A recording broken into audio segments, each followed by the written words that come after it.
So now I have pain running up the inside of my ankle, up my leg, all of my Achilles, and in the area of my ATFL. Not the best news for week 10 to 12, but that's part of the recovery. A very welcome back to my channel, everybody. If you're new here, my name's Khaled, and as I record this video, I'm exactly 3 months post-operation. That's 3 months since I've had my left ankle peroneus brevis, peroneus longus tendons repaired, and my ATFL reconstructed. In this update, I'm going to walk through weeks 10 to 12, which have been some of the most challenging so far. I feel my rehab has hit a wall, and I've developed some ATFL and Achilles pain, and overall I feel like my recovery is hindered a bit.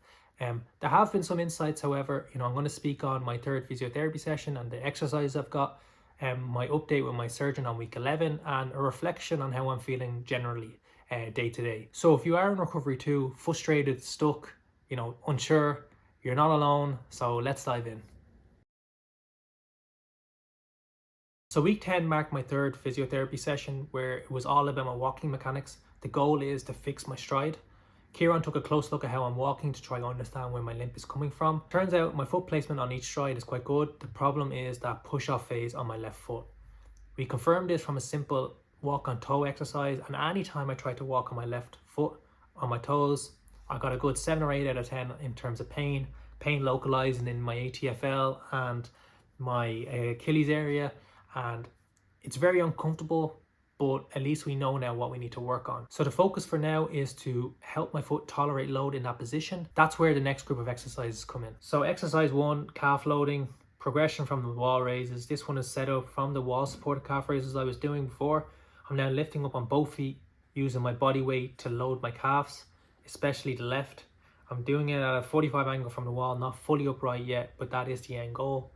So I'm doing this one 3 times a day, 10 reps, 10-second holds. It is tough. My calf feels very tight, so getting a clean rep every time is very hard. So the second exercise is an isolated partial weight bearing left calf raise. For this one, my right foot is elevated on a step, placing more load in the left foot. It's another progression aiming to reduce my limp by training that push off strength in my left foot. I'm doing this one once a day, 10 reps, 15-second holds. There's definitely pain around the ankle with this one, but it's a solid drill to isolate and build strength safely. Just like the first one, I'm starting about 45 degrees to the wall so that I'm not putting full weight through the ankle, but that's what I'm working up to. That's what I'm working towards. Exercise 3 here is balance and stability. A simple exercise, one might say, but I'm standing up straight, hands on my hips, left foot placed behind the right, and my eyes open. And the challenge is to hold my balance. Seems easy, but it's actually very, very hard. I'm doing this twice daily, 10 reps, 10-second holds. I'll be honest, I haven't progressed a lot with this one, and I think it's because my ankle almost has 0 internal and external range of motion right now. When I lose balance, I can't correct it with the left foot, and it just gives out. Like comparing this footage between my right and left foot, you can see how much limited my left is compared to my right, and that, I believe, is what's hindering my progress on this exercise. So in addition to these, I'm continuing with my peroneus brevis tendon exercises against gravity and my dorsiflexion knee to wall movements that I did discuss about in my previous video, which is linked in the bio below. So after a few days of doing these exercises, I started to feel some pain in my heel and up into my Achilles, and it kind of concerned me a bit. I started to feel like these exercises were starting to overload the tendon more than the calf. So I decided to take a break and take it easy for a couple of days until I saw my doctor, and then I brought it up with him. So week 11 marked a key checkpoint in my recovery, follow-up appointment with my surgeon at the hospital. I came in with a list of questions ready to go, but before we even got into them, he asked me to stand up and got me walking to see where I'm at. The good news first, he was happy overall, but he did have one major concern, my calf, or the lack of one. So he did point out that my calf muscle has significantly atrophied, and in his own words said, it's non-existent. It's not exactly what you want to hear, but it's the honest truth of this recovery so far. We then went through all my questions and concerns one by one. I brought up the numbness on the outside of my foot, and while he did acknowledge this, he said it's still too early in the recovery to understand whether it's just bruised tissues or whether it's actually permanent damage. I also brought up the sharp shock-like pains that I feel at certain times of day, especially when I exercise. That runs at the top of my foot from my ankle to my toes. He thinks it might be related to nerve hypersensitivity post-operation.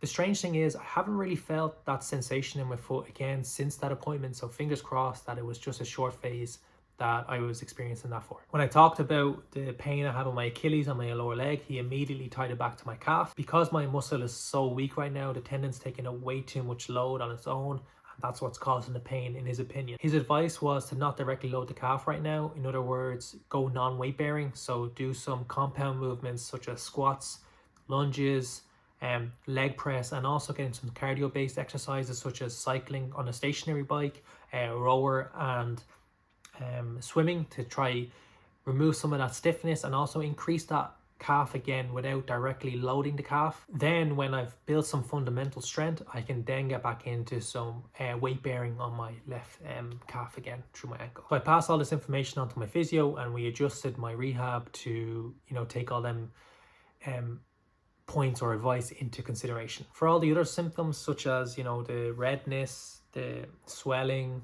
the cold phases, the warm phases I get in my leg and foot, he reassured me that they are all normal parts of the recovery and nothing I should be worried about, which is good news. The only real concern he had was the lingering numbness, which we are going to keep an eye on. So he also confirmed that there's no signs of any complications or rejections of the surgery from my body, and with that he told me to go further increase my walking and gradually progress with my rehabilitation, and then he'll see me again in 2 months, which will be August. Everything I've discussed so far has happened over week 10 and a little into week 11. But by the time week 12 came around, I felt things shifted in a way I wish they didn't. I was feeling way more pain in my Achilles and ATFL, and that came on even with simple walking. And despite the amount of work I was putting in, my exercises, I felt my progression has just hindered. No change, no gains, just pain, and I felt like I really hit a wall and I got super frustrated. I couldn't even do double leg calf raises without pain, so I completely stopped everything, and the only thing I continued with was my cardio in the gym. So I did the stationary bike, the rower, and swimming, just to keep myself moving without trying to load that calf and that tendon too much. This Achilles pain has started to remind me of the very beginning of this whole recovery journey, back when I injured my ankle in 2023. It's after setting off a set of pessimistic thoughts, like wondering, am I ever going to get back to full fitness again? I know these dips are normal, but I will not lie, this got into my head. So like I said, in this past week, I'm trying to just take a step back to give myself some space, take a breather, and just continue with the cardio-based exercises to try give that Achilles and ankle a bit of a breather and a relaxation period before I'm back into physio later on this week. Before I finish up, I want to show you this video of my lower leg and ankle swelling post-exercise. Apparently this type of swelling is normal, but it does catch me off guard at times. It's crazy how, as you become accustomed to certain things happening with your body throughout your recovery, something else pops up and changes everything. And as some of you guys let me know in the comments below, I know I'm not by myself, so let's keep going together. So that's it for this video, guys. If you found it insightful or you enjoyed it, please leave a like and comment, and don't forget to subscribe to my channel because I'll be back in a couple of weeks with my next update. So until then, stay safe.